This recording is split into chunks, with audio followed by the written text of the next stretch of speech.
Welcome to news అడ్డా. నేను ప్రవీణ్. ముందుగా ఈరోజు ముఖ్యాంశాలు.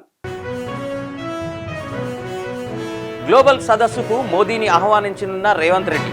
చంద్రబాబుకు కోమటిరెడ్డి ఆహ్వానం. పవన్ కళ్యాణ్పై తెలంగాణ నేతల ఆగ్రహం, స్పందించిన జనసేన పార్టీ. తెలంగాణ ప్రభుత్వం కీలక ఉత్తర్వులు, రాజ్భవన్ పేరు మార్పు. తెలంగాణ రైజింగ్ గ్లోబల్ సదస్సుకు ప్రధానమంత్రి నరేంద్ర మోదీని తెలంగాణ ముఖ్యమంత్రి రేవంత్ రెడ్డి స్వయంగా ఆహ్వానించనున్నారు.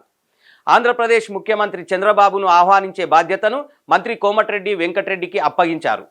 సదస్సుకు ప్రధానమంత్రి సహా అన్ని రాష్ట్రాల ముఖ్యమంత్రులను ఆహ్వానించాలని ముఖ్యమంత్రి రేవంత్ రెడ్డి నిర్ణయించారు.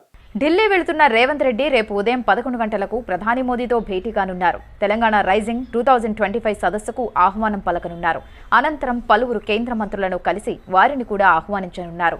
వివిధ రాష్ట్రాలకు చెందిన ముఖ్యమంత్రులను ఆహ్వానించే బాధ్యతలను మంత్రులకు అప్పగించారు. రాష్ట్ర ఎంపీల బృందం ఢిల్లీ ముఖ్యమంత్రి, కేంద్ర మంత్రులను, గవర్నర్లను ఆహ్వానించారు. ఆంధ్రప్రదేశ్ ఉప ముఖ్యమంత్రి, జనసేన పార్టీ అధినేత పవన్ కళ్యాణ్ చేసిన వ్యాఖ్యలను వక్రీకరించవద్దని జనసేన పార్టీ విజ్ఞప్తి చేసింది. ఈ మేరకు ఒక ప్రకటన విడుదల చేసింది. రాజోలు నియోజకవర్గంలో పర్యటించిన సమయంలో రైతులతో ముచ్చటిస్తూ చెప్పిన మాటలను వక్రీకరిస్తున్నారని ఆ ప్రకటనలో జనసేన పేర్కొంది. ఇరు రాష్ట్రాల మధ్య సుహృద్భావ వాతావరణం నెలకొన్న తరుణంలో ఇలా మాటలను వక్రీకరించవద్దని విజ్ఞప్తి చేసింది. ఇటీవల రాజోలు నియోజకవర్గంలో పవన్ కళ్యాణ్ తెలంగాణ నాయకుల దిష్టి తగలటం వల్లనే కొబ్బరి తోటలు ఎండిపోయాయని వ్యాఖ్యానించారు.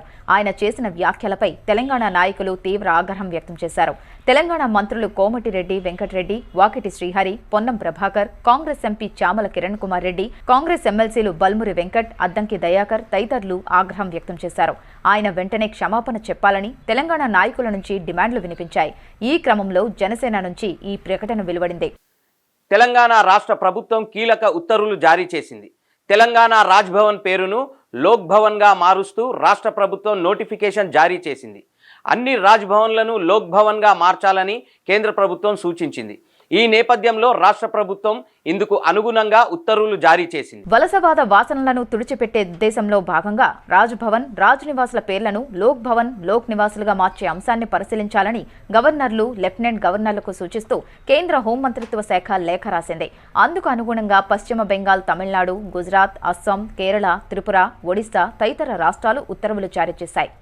ఇవి ఇప్పటి వరకు ఉన్న అప్డేట్స్. మరిన్ని వార్తలతో మళ్ళీ కలుద్దాం. నమస్కారం.